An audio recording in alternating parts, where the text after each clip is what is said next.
God said to Abraham, దేవుడు అబ్రహాముతో సెలవిచ్చినదేమనగా, I am your shield నేను నీ కేడమై ఉన్నాను, and your very great reward.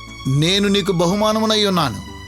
Genesis 15. Adikandam 15:1. Another translation says, I am your exceedingly great reward. మరి యొక్క తర్జుమా తెలియచేస్తుంది, నేనే నీకు అత్యంత గొప్ప బహుమానమై ఉన్నానని. Yes, God gives us much more than what we ask. అవును, మనము అడుగు వాటన్నిటికంటే ఎక్కువ దేవుడు అనుగ్రహించేవాడు. He does much greater things than what we expect.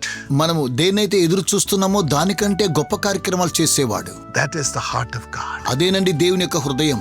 He opens the windows of heaven ఆయన పరలోకపు ద్వారములు తెరుస్తూ ఉన్నాడు and pours down a blessing which we cannot hold. మనము పట్టజాలనైన దీవెనలను ఆయన కుమ్మరిస్తూ ఉన్నాడు.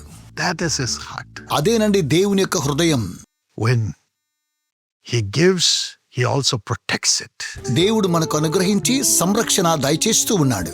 In the life of Abraham, Abraham జీవితంలో he just believed in doing what God asked him to do. దేవుడు ఏమైతే సెలవిచ్చాడో దాని యందు విశ్వాసం ఉంచాడు. He went where God wanted him to walk. ఎక్కడికి నడవమంటే అక్కడికి నడిచాడు.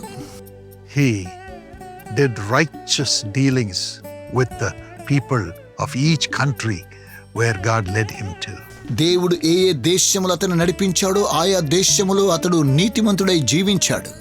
And when the Lord gave him a son, దేవుడు అతనికి ఒక కుమారుని దయచేసినప్పుడు the Lord asked Abraham to sacrifice his son Isaac. అబ్రహామా, నీ యొక్క కుమారుణ్ణి నాకు బలిగా అర్పించమన్నాడు. Abraham went on to do it. Abraham అలా చేయడానికి సిద్ధపడ్డాడు. But God stopped him at the last moment. చివరి క్షణంలో దేవుడు ఆప్ చేశాడు. And he said, ఆయన అన్నారు, now I know you fear me. నా యందలి భయభక్తులు గలవాడిని ఎరుగుదును. I will bless your son and I will increase you. నీ యొక్క కుమారుని ఆశీర్వదించి విస్తరింపచేసేదను. Without limit, I will be your exceeding great reward. నేను నీకు గొప్ప బహుమానమునై ఉంటున్నాను. That is what God is going to do for you. అదే దేవుడు మీకు కూడా చేయబోతూ ఉన్నాడు. You have been obedient. మీరు విధేయులై ఉండాలి. You have trusted God. దేవుని యందు నమ్మిక ఉంచాలి. And you have moved in faith where God wanted you to go. దేవుడు ఎక్కడికి వెళ్ళమంటే విశ్వాసంతో మీరు వెళ్ళాలి. God will be your exceedingly great reward. దేవుడు గొప్ప బహుమానమై ఉండబోతున్నాడు. And he will protect you. ఆయన మిమ్మల్ని సంరక్షించునుగాక. Firstly, in Colossians 3:23-24.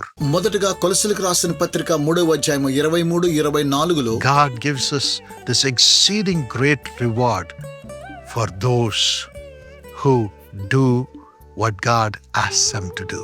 దేవుడు ఏం చేయమని చెబుతూ ఉన్నాడో అలాగున మనము చేసినట్లయితే అలాంటి వారికి దేవుడు గొప్ప ప్రతిఫలాన్ని ఇస్తున్నాడు. Not people who do things to please men. మనుషులను సంతోషపెట్టేలాగున చేసినట్లు అలాగు చేస్తే కాదు.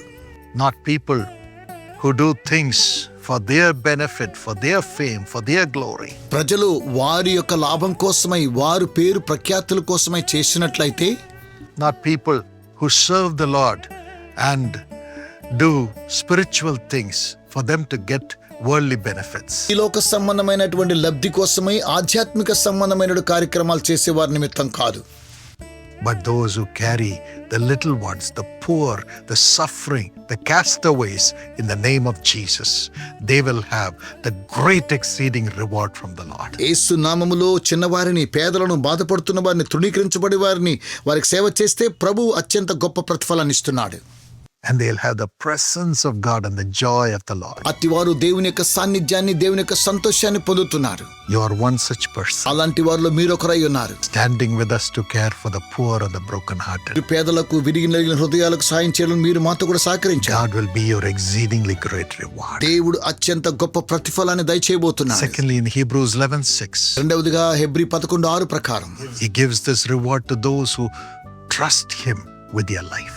వారి యొక్క జీవితంలో దేవుని యందు నమ్మిక ఉంచు వారికి ఇలాంటి ప్రతిఫలాన్ని ఇస్తున్నాడు. In the midst of all the attacks అనేకమైనటువంటి దాడుల మధ్యలో and the evil, దుష్టుల ద్వారా those who trust the Lord, saying, God will not let me down, దేవుడు నన్ను ఏమాత్రం కించపరచడని విశ్వాసంతో సెలవిచ్చినట్లయితే they will have this exceedingly great reward. అత్యధికమైన గొప్ప ప్రతిఫలాన్ని అట్టి వారు పొందెదరు. Thirdly, మూడవదిగా in Galatians 6:9, గలతీయులకు రాసిన పత్రిక 6:9 ప్రకారం those who are never weary in doing good ఎవరైతే మేలు చేయడంలో విసుగక మేలు చేస్తున్నారో will have this exceedingly great reward. అత్యధికమైన గొప్ప ప్రతిఫలాన్ని పొందెదరు.